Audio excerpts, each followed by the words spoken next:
5절을 중심으로 심판주께 뭐라 할 것인가, 이 제목의 말씀을 함께 나누겠습니다. 베드로는 계속해서 교회와 성도에게 권면합니다. 하나님께서 교회와 성도를 세상에 심으실 때에는 목적이 있다는 것입니다. 세상과 다르게 낯선 자로 사는 것입니다. 세상에서 볼 수 없는 교회, 세상에서 볼 수 없는 그런 사람, 세상이 이상히 여기는 존재, 낯선 가치관과 또 언행과 성품을 가진 자로 하나님은 저와 여러분이 이 세상 가운데 살아가기를 소원하십니다. 그러나 문제는 세상이 우리를 낯설게 보지 않는다는 것입니다. 그들과 다른 가치관, 다른 언행과 성품을 가지고 살아야 할 우리가 세상과 조금도 다르지 않은 그런 모습으로 살아가기 때문에 그렇습니다. 예수를 믿고 우리는 다 교회 안에 들어와 있는 사람들입니다. 여러분 아멘입니까? 우린 다 예수를 믿는 사람들이에요. 세상과 구별된 교회라는 이 생명의 공동체 안에 하나님이 저와 여러분을 부르시고 또 구별하신 것입니다. 세월이 지나면 교회는 여러분들에게 그 믿음을 따라서 집사라는 직분도 주고 권사라는 직분, 장로라는 직분, 때로는 목사라는 직분을 가지고 교회 공동체 안에서 하나님 말씀을 가지고 살아가도록 하나님은 저와 여러분을 세우십니다. 그러나 여전히 믿음의 공동체 안에 들어와 있음에도 불구하고 세상과 구별된 자로 하나님이 우리를 택하셨음에도 불구하고 이것을 알고 있음에도 불구하고 여전히 우리는 세상의 정욕을 따라 살고 인간의 본성을 따라 살아갑니다. 십자가 고난과 죽음을 통해 생명을 만드는 길, 의인으로서 죄인을 위해 죽어지는 길, 세상에 없는 삶을 살려 하지를 않는다는 것입니다. 그러니 세상이 저와 여러분을 낯설게 보지 않는다는 거죠. 친구로 여긴다는 거예요. 오늘 본문 역시 왜 우리가 세상에서 낯선 자로 살지 못하는가, 그 이유를 한 가지 우리에게 가르치고 있습니다. 결론부터 말씀을 드리면 우리가 잊고 사는 거예요. 산자와 죽은 자를 심판하시는 하나님, 언젠가는 반드시 그분 앞에 우리 모두가 서게 된다는 것을 잊고 오늘을 살기에 우리는 이 땅 가운데에서 낯선 자의 삶을 살지를 않는다는 것입니다. 여러분 이것을 머리에 두고 오늘 본문의 말씀을 함께 묵상해 보았으면 좋겠어요. 우리는 낯선 자의 삶을 정욕을 따르지 않고 인간의 본성을 따르지 않는 이런 낯선 자의 삶을 도덕과 윤리라는 개념 속에서 이해합니다. 나는 법을 잘 지키며 살았어. 그래서 우리는 세상과 구별된 성도, 낯선 자라고 그렇게 산다고 이해하죠. 나는 정직하게 살았고 사람들에게 욕한 적도 없고 해가 되는 일을 한 적도 없고 다른 사람들에 비해서 경우 있게 행동하고 예의를 지키는 사람으로 그렇게 살아왔다는 거죠. 그리고 예수를 믿은 뒤부터는 술도 끊고 담배도 끊고 육체의 쾌락과 욕망을 따라 살지도 않았다는 거죠. 그래서 우리는 세상과 구별된 낯선 자로 살아가고 있다고 생각하는 것입니다. 이 도덕과 윤리적인 개념을 통해서 우리는 세상과 구별된 낯선 자를 설명하고 싶어 하는 거예요. 내가 낯선 자로 산다는 거죠. 그런데 그 내용을 가만히 뜯어보면 무엇으로 설명됩니까? 도덕적으로 살고 윤리적으로 사는 것으로 우리는 구별된 성도, 세상에 심겨진 자이지만 세상에서 볼 수 없는 낯선 자로 사는 인생이라고 스스로 설명하고 때로는 여기에 만족하고 여기에서 무엇인가 보람을 얻으며 살아가는 그런 인생이라는 것입니다. 물론 신자가 반드시 지켜야 할 중요하고 가치 있는 삶에 틀림이 없습니다. 그러나 성경이 가르치는 방탕하지 않은 삶, 정욕을 따라 살지 않는 삶은 단순히 도덕과 윤리적인 타락만으로 설명하고 있지 않다는 거예요. 더 본질적인 것을 의미하는 것입니다. 존재의 목적에서 분리되어 살아가는 모든 삶을 성경은 방탕한 삶이라, 정욕을 따라가는 삶이라 이렇게 우리에게 가르치고 있어요. 존재의 목적과 분리되어 살아가는 모든 삶을 성경은 방탕하다, 정욕을 따라 사는 삶이라 이렇게 가르치고 있다는 것입니다. 예를 들면 이런 거예요. 학생이 술을 마시고 또 담배도 피고 또 친구의 돈을 빼앗고 나쁜 짓을 하면 우린 뭐라고 말하죠? 아, 참 방탕한 삶을 사는구나. 이렇게 말한다고요. 그죠? 그러나 성경이 우리에게 말씀하시는 방탕은 존재의 목적에서 벗어난 모든 삶이 방탕한 삶이라는 거예요. 술 먹고 담배 피고 돈을 빼앗고 깡패질 하는 것만 방탕한 삶이 아니라 학생으로서의 존재, 그 존재의 목적이 무엇입니까? 열심히 공부하는 거죠. 그런데 우리의 인생과 시간을 존재의 목적에서 벗어나 사는 거예요. 학생인데 학생답게 살지를 않는 거예요. 학생으로 부름받은 인생의 목적은 열심히 지식을 쌓고 공부하는 일인데 이 일에 성실하지 않은 것도 성경은 뭐라 말합니까? 방탕한 것이라. 이렇게 말씀하고 있는 거예요. 우린 여기에서 한 가지 결론에 이르게 되는 것입니다.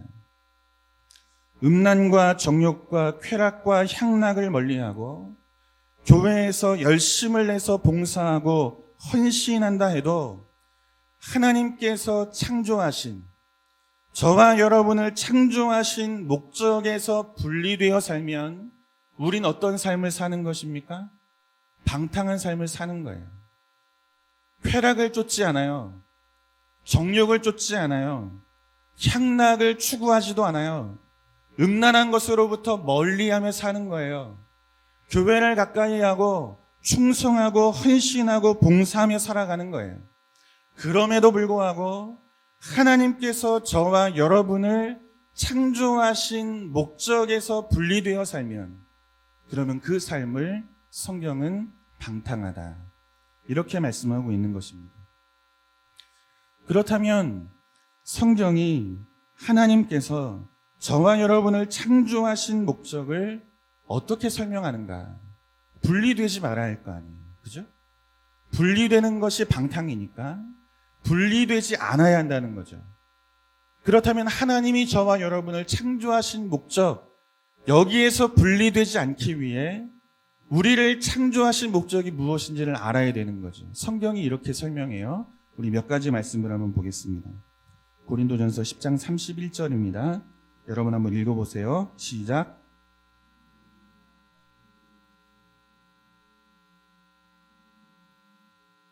아멘. 무엇을 위하여 하라 말씀하죠? 하나님의 영광을 위해 하라. 이렇게 말씀하고 있는 거예요. 내 인생이잖아요. 그런데 내 인생인데 내 인생의 목적이 나를 위한 것에 있지 않다는 거예요. 내가 살아가는데 나를 위해 살지 않는다는 거예요. 무엇을 위해 살도록 우리는 지음받았습니까? 하나님의 영광을 위해 살도록 하나님은 저와 여러분을 지으셨고 부르셨고 창조하셨다고 말씀하고 있는 거예요. 여기에 성도가 살아야 하는 삶의 가장 중요하고 본질적인 목적이 있다는 것입니다. 시편 95편 6절과 7절을 보면 또 이렇게 설명해요. 또 읽겠습니다. 시작.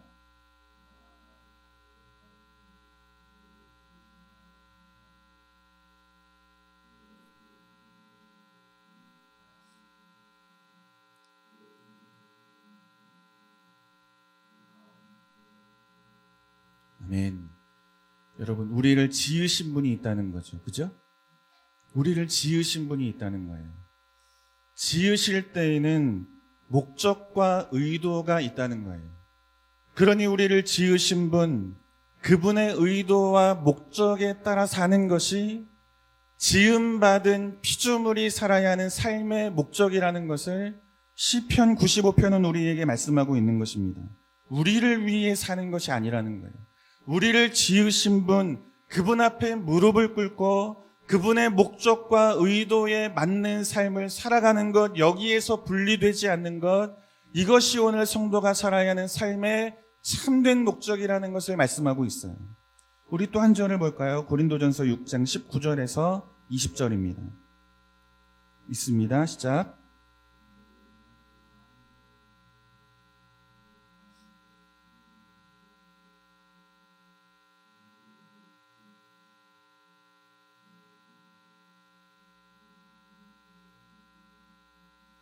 아멘.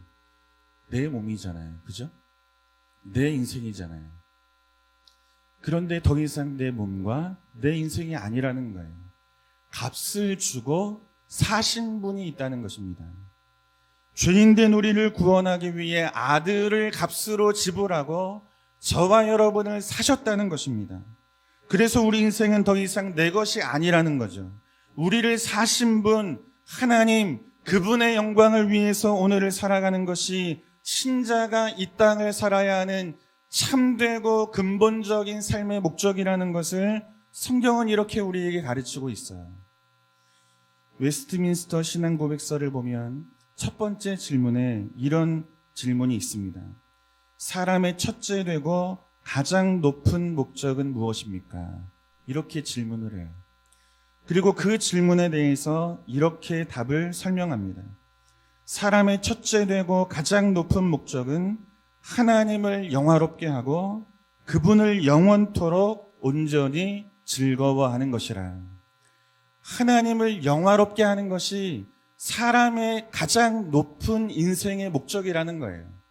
그분을 온전히 기뻐하고 즐거워하며 살아가는 것이 창조주 하나님, 그분이 지으신 피조물된 저와 여러분이 살아야 하는 가장 중요한 인생의 목적이라고 말씀하고 있다는 것입니다. 여러분, 인간에게는 두 가지의 목적이 있습니다. 하나는 근본적인 목적이고 또 다른 하나는 부차적인 목적이에요. 예를 들면 이런 것입니다. 남편이 매일같이 출근을 하죠.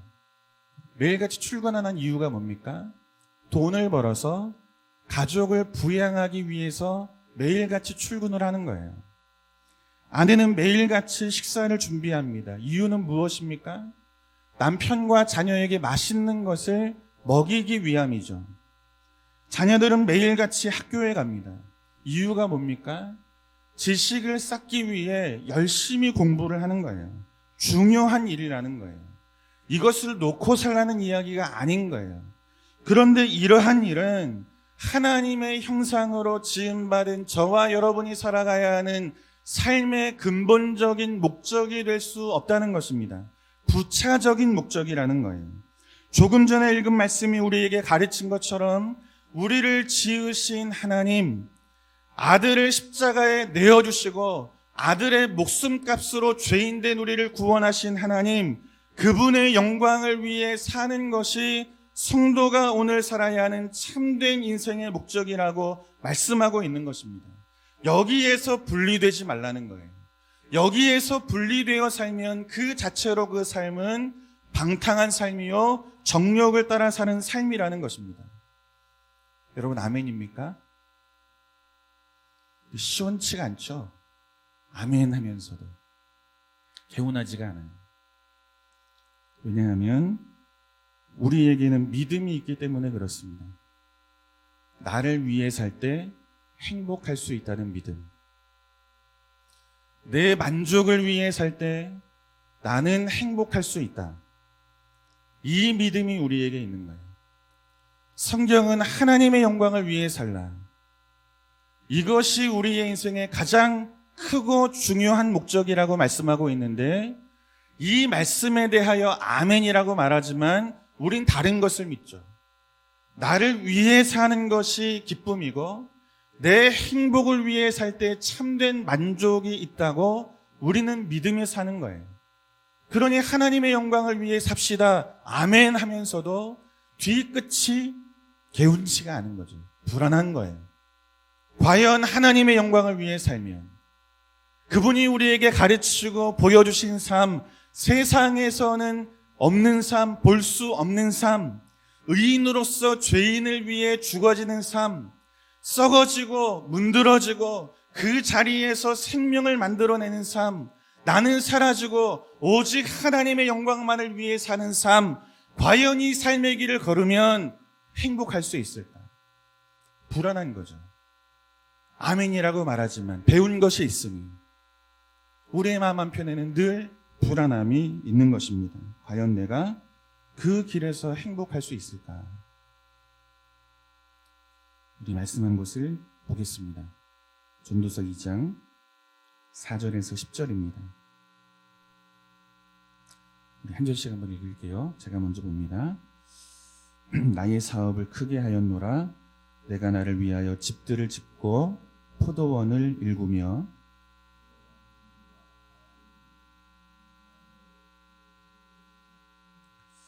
나를 위하여 수목을 기르는 살림에 물을 주기 위하여 못들을 팠으며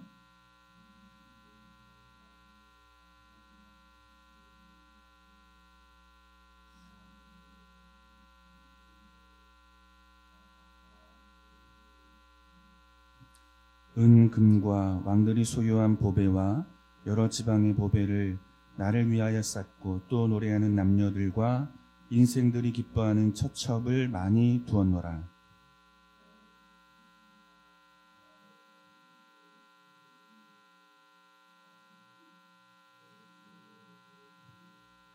함께 보겠습니다. 무엇이든지 내 눈이 원하는 것은 내가 금하지 아니하며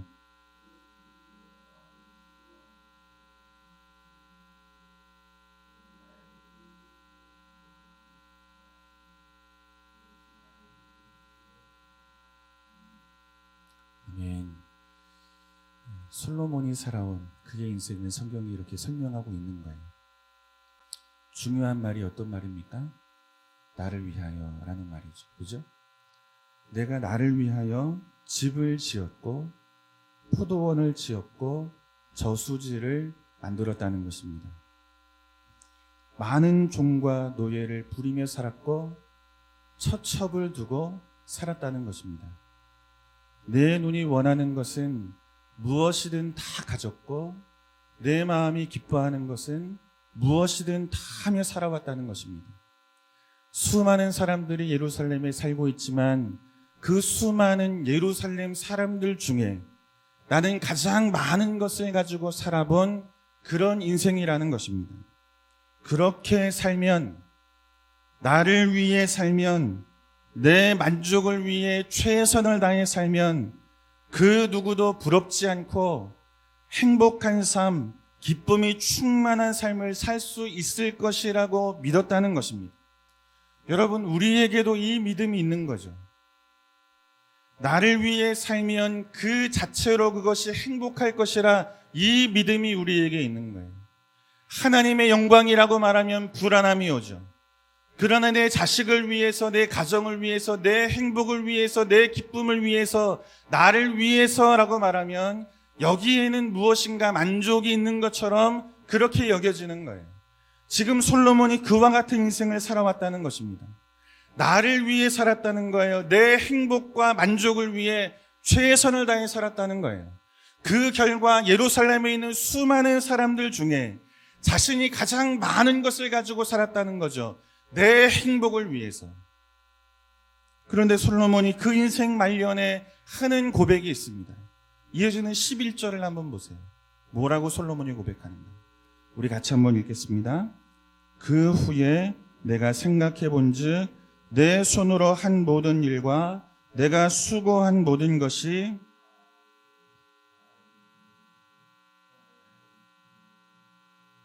아멘. 솔로몬이 이 고백을 하고 있는 거예요. 여기서 말하는 헛되다라는 말은 헤벨이라는 히브리어입니다. 증기라는 뜻을 가지고 있어요. 나를 위해 살고 내 만족을 위해 살면 행복할 줄 알았다는 거예요. 그래서 모든 사람들보다 더 많이 가지고 더 많은 것을 누리며 살아왔다는 거죠. 그런데 살아보니 이 모든 것은 잠시 보였다가 사라지는 증기와 같다는 것입니다. 무가치한 인생이었다는 것을 지금 인생의 말년에 죽음을 앞에 두고서야 솔로몬이 깨달았다고 하나님 앞에 고백하고 있는 거예요. 솔로몬은 자신을 위해 살아온 모든 시간과 인생이 허비되고 낭비되고 방탕한 삶이었고 하나님께서 나를 지으신 창조의 목적에서 분리되어 살아온 삶이었다고 고백하고 있는 거예요. 나를 위해 살았잖아요. 내 행복을 위해 살았잖아요. 내가 최선을 다해서 다른 그 누구보다도 더 많은 것을 가지고 누리며 살았잖아요. 그러면 행복할 것이라는 믿음을 가지고 살았잖아요. 그런데 인생의 말년이 되어서 깨닫는 거예요. 이 모든 것은 허무한 것이구나. 이 모든 것은 증기처럼 잠시 보였다가 사라지는 것이구나. 내 인생이 살아가야 하는 그 삶의 목적에 있어서 조금도 도움이 되지 않는 무가치한 인생이었구나. 솔로몬이 이것을 고백하고 있는 거예요. 여러분, 그 이유가 무엇입니까? 우리 인생은 죽음으로 끝나지 않는다는 것을 말씀하고 있는 거예요. 우리 인생은 죽음으로 끝나지 않는다는 거예요. 죽음으로 끝나는 인생이면 여러분 무엇이 문제가 되겠어요? 내가 나를 위해 산다고 하는데, 내가 내 행복을 위해 내 육체의 만족을 위해 산다고 하는데 죽음이 끝이라면 이것이 무슨 문제가 되겠어요? 그런데 깨닫는 거예요. 인생의 말년에 죽음이 끝이 아니라는 것을 깨닫게 되는 거예요. 죽음 뒤에 내가 피하지 못하고 반드시 마주해야 하는 산자와 죽은 자를 심판하시는 하나님, 그분이 계시다는 것을 솔로몬이 기억하고 있는 거예요. 이것을 기억하지 못하면 산자와 죽은 자를 심판하시는 하나님을 우리가 반드시 만나고 대면하는 날이 찾아온다는 것을 잊고 살면 우린 이 땅 가운데에서 낯선 자로 살아갈 수가 없는 거예요. 십자가의 원리를 따라 순종하며 살아갈 수가 없는 거예요. 나를 위해 살죠. 죽음이 끝인데, 죽음 뒤에 내가 만날 분이 없는데 내 행복을 위해 살죠.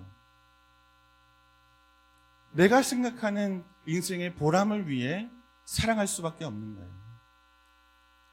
그런데 죽음을 앞에 두고 인생의 말년이 되었을 때 솔로몬이 깨닫는 거예요. 죽음이 끝이 아니라는 거예요. 잊고 있었던 것을 다시 기억하는 거예요. 그리고 하는 고백이 뭡니까?